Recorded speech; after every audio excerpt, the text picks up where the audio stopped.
பயிலுவோம் இயந்திர இயல் பழகுத் தமிழில். அண்ணா பல்கலைப் பாடங்கள் பழகுத் தமிழில். வழங்குவது தமிழ்மெக் தாளமுத்து. Hi students, இன்று ME 8594 ME 6505 Dynamics of Machines இதில் 5th unit Mechanism of Control module number 5.09. இந்த 5.09 ஒரு ப்ராப்ளமாக கொடுத்துருக்கேன். இந்த ப்ராப்ளமும் வாட் கவர்னரை பேஸ் பண்ணி தான் இருக்குது. இதுவும் அதே மாதிரி பார்ட் ஏ ப்ராப்ளம் தான். வாட் கவர்னரை பொறுத்தளவில் பெரிய ப்ராப்ளம்ஸ்லாம் இல்லை. ஆனாலும் நம்ம பேசிக்காக சில இதை அண்டர்ஸ்டாண்ட் பண்ணிக்கிறதுக்காக தான் இதை கொடுத்துருக்குறேன். வாங்க இப்போ பார்ப்போம். இந்த Watt governor length of each arm is 350 mm. இதில் ஒரு ஆர்ம் வந்து 350 mm and they are pivoted on the axis of rotation. எப்பயுமே நமக்கு தெரியும் ஆக்சிஸில் pivot பண்ணியிருக்கோம். Determine the governor height and radii of the rotation of the balls when the governor speed is 62 rpm and governor speed is 75 rpm. 62 rpmத்தில் இருக்கும்போது அதனுடைய radius என்னங்கிறதும் அதனுடைய height என்னங்கிறதும் சொல்லணும். அதே மாதிரி 75க்கும் ஹைட்டும் ரேடியஸும் என்னன்னு சொல்லணும். இப்போ நமக்கு நல்லா தெரியும் ஹைட்டுக்கு வந்து டைரெக்டாகவே ஃபார்முலா இருக்குது. 895 டிவைடட் பை n². இது ஹைட்டுக்கும் ஆர்பிஎத்துக்கும் இருக்குது, ரிலேஷன்ஷிப் இருக்குது. அப்போ நமக்கு ஆர்பிஎம் தெரிஞ்சிச்சுன்னா ஹைட் ஈஸியாக ஃபைண்ட் அவுட் பண்ணிடலாம். இன்னொன்று ரேடியை மட்டும் நம்ம ஃபைண்ட் அவுட் பண்ணணும். அதுவும் ஒரு 10th ஸ்டாண்டர்ட் ப்ராப்ளம் தான். இந்த ட்ரையாங்கிளில் நமக்கு வந்து ஹெச் தெரியும், இந்த ஓபி தெரியும்.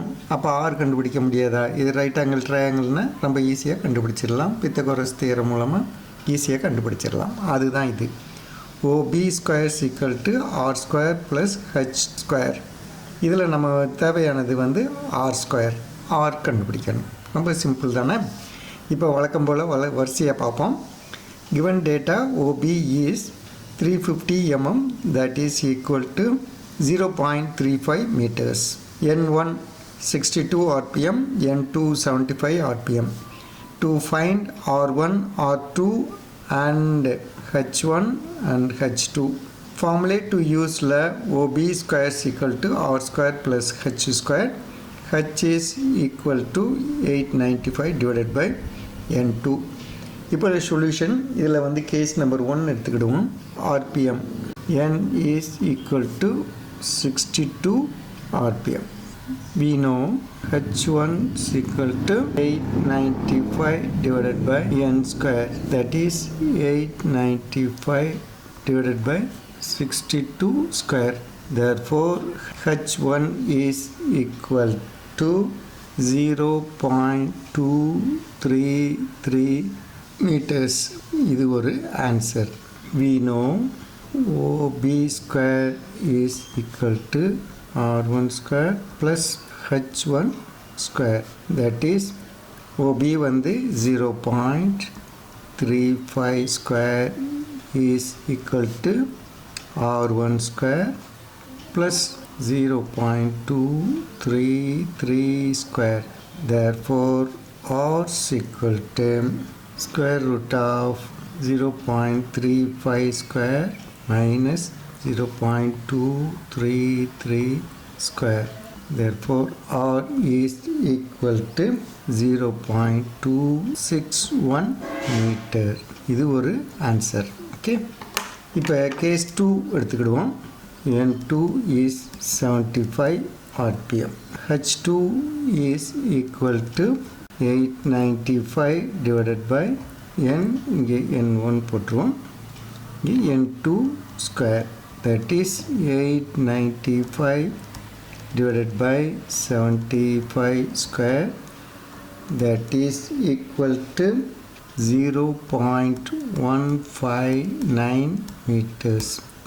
H2 is 0.159 meter. இது ஒரு ஆன்சர்.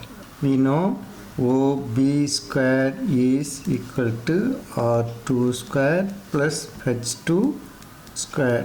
OB வந்து 0.35².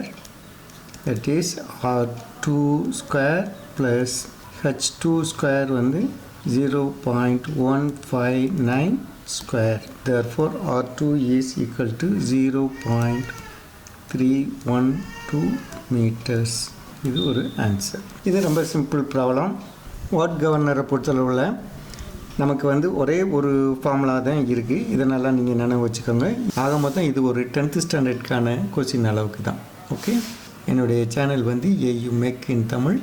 இதுக்கு நீங்கள் சப்ஸ்கிரைப் பண்ணுங்கள். சப்ஸ்கிரைப் பண்ணும்போது ஒரு பெல் சிம்பிளும் வரும், அதையும் கிளிக் பண்ணுங்கள். அதையும் கிளிக் பண்ணிங்கன்னா உங்களுக்கு ரிமைண்டர்ஸ் வந்துகிட்டே இருக்கும்.